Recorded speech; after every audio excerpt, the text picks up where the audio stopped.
Yeah, hi everybody. This is Brian Jones. It's Sunday, the 10th of February, 2019. I want to show you something that I think is pretty important about how to start a car with fuel injection especially. I'll turn the radio off here.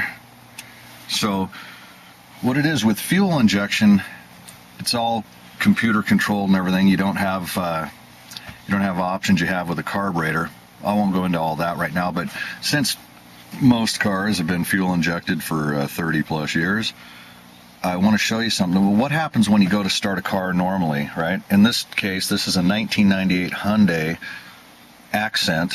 It's got a 5-speed manual transmission, which I like, and that simplifies a lot right there. But it's fuel injected, so if you start this normally, and it has the clutch pedal safety where you have to depress the clutch pedal all the way to engage your starter motor.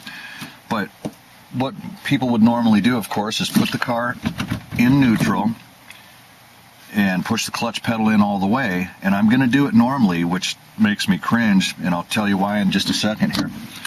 Okay, so car is in neutral. I'm going to push the clutch pedal in and start the car. I want you to listen to how this thing is. The instant it starts, the RPMs are way up. Here we go.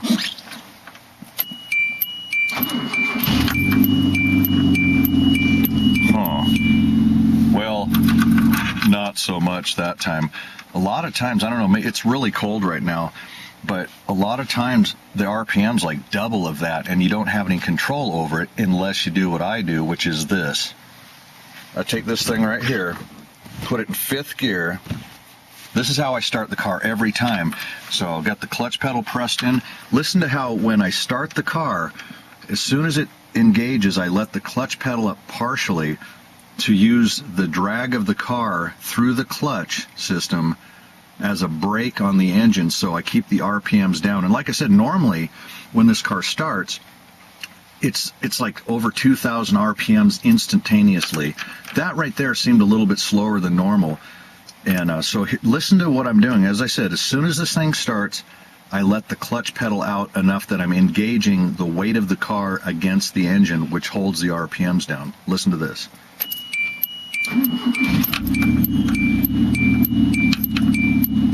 I do that every time, and what that's doing is it's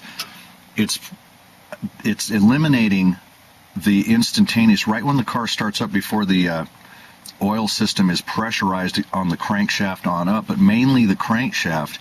It's cutting down on the banging of metal to metal, which only happens for a split second, but it adds up. And there are new vehicles out there, and even older ones especially. I got an ear for this stuff. I hear right when the engine starts, I actually hear the rods pounding, and then in a second or two later, they quiet up, because then the oil pressurizes in between the clearances of all those journals, mainly the rods, and it cushions it. But every time you hear that pounding, that is unnecessary wear. And I'll stop right there.